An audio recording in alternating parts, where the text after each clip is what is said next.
கர்த்தர் இயேசு கிறிஸ்து நாமத்திலே உங்கள் அனைவருக்கும் வாழ்த்துக்கள். இந்த நாளுக்கு உண்டான அற்புதமான அதிசயமான உயிருள்ள வார்த்தை. கர்த்தர் உங்களை ஆஸ்பத்திரியை பெருக பண்ணுவாராக.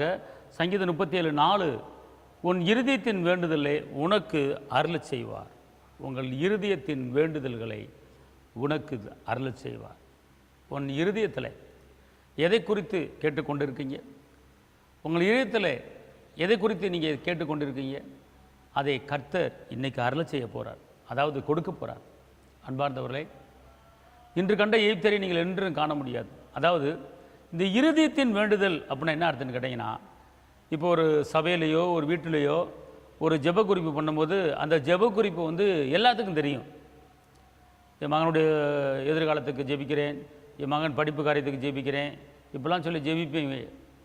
அப்போ ஜெபிக்கும் போது எல்லாத்துக்கும் காதலி விழுகும், இந்த குறிப்பு ஜெபிக்கிறோம் ஜெபிப்போம்னு சொல்லி ஜெபிப்பாங்க. ஆனால் இந்த இருதயத்தின் வேண்டுதல் இருக்குது தெரியுமா, இது யாருக்குமே தெரியாது. உங்கள் இதயத்துக்குள்ளே மட்டும்தான் தெரியும், உங்களுக்கும் ஏசப்பாக்கு மட்டும்தான் தெரியும். ஆனால் அப்படிப்பட்ட ஜெபங்கள், தனிப்பட்ட முறையில் ஜெபிக்கிற ஜெபம் இருக்குது, சபையில் ஜெபிக்கிற ஜெபம் இருக்குது, நண்பரோடு சேர்ந்து ஜெபிக்கிற ஜெபம் இருக்குது, சகோதரி மத்தியில் ஜெபிக்கிற ஜெபம் இருக்குது.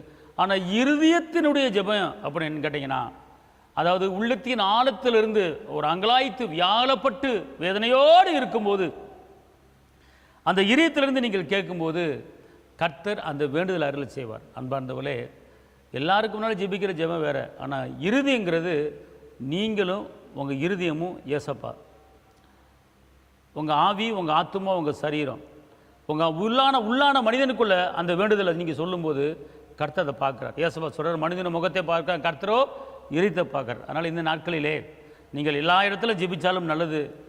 ஆனால் நீங்கள் உங்கள் வேண்டுதல்களை இருதயத்திலிருந்து அப்பாட்ட கேட்கும்போது அப்பா சொல்கிறாரு, உன் இருதயத்தில் எதை குறித்து நீ கேட்டுக்கொண்டு இருக்கிறாயோ அந்த காரியத்தை இன்னைக்கு நான் செய்ய போகிறேன் அப்படிங்கிறார். அதுதான் சொல்லப்பட்டிருக்கு, உன் இருதயத்தின் வேண்டுதல்களை உனக்கு அருளச் செய்வேன். அப்படின்னா வேண்டுதல் என்பது இங்கேருந்து வரணும்.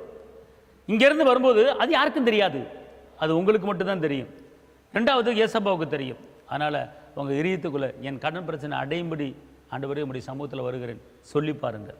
உங்கள் இதயத்தில் தகப்பனே என் சரீரத்தில் இருக்கிற பலவீனம் மாறும்படி சொல்லி பாருங்கள். ஆண்டவரே என் குடும்பத்தில் ஒரு மனது உண்டாகும்படி சொல்லி பாருங்கள். ஆண்டவரே என் குடும்பத்தில் தேவ சமானம் கடந்து வரும்படி ஜெபிச்சு கேட்டு பாருங்கள். உங்கள் இதயத்தின் வேண்டுதலை கர்த்தர் உங்களுக்கு அருளச் செய்வார். அதனால் இன்றைக்கி கர்த்தர் உங்களுக்கு சொல்லுகிற ஒரு காரியம், இருதயத்தின் வேண்டுதல்களை உங்களுக்கு நான் அருளச் செய்வேன் அப்படிங்கிறாரு. அதனால் இன்றைக்கி இதயத்திலேருந்து எந்த காரியத்தை கேட்குறீங்களோ கர்த்தர் உங்களுக்கு செய்வார். கேட்டு பாருங்கள், அற்புதங்களை பார்ப்பீங்க. உங்களுக்காக ஜெபிக்கிறேன். தகப்பனை இயேசப்பா, நன்றி உள்ளத்தோடு துதிக்கிறேன், ஸ்தோத்திரிக்கிறேன். ஆண்டவரே, இருதயத்தின் வேண்டுதலில் அருளச் செய்கிற தெய்வமே, இந்த நாளில் கூட உடைய பிள்ளைகள் எதை கேட்டுக்கொண்டிருக்காங்க என்பதை நீர் அறிவீர். ஆண்டவரே, இதயத்திலிருந்து கேட்குற எல்லா காரியத்தையும் நீங்கள் பதில் தாங்க. இரத்த கோட்டைக்குள்ள மறைத்துக் கொள்ளும். இயேசுவின் நாமத்தில் பிதாவே, ஆமென். கர்த்தர் உங்களை ஆசீர்வதிப்பார். அல்லேலூயா. தேவனுக்கு மகிமை.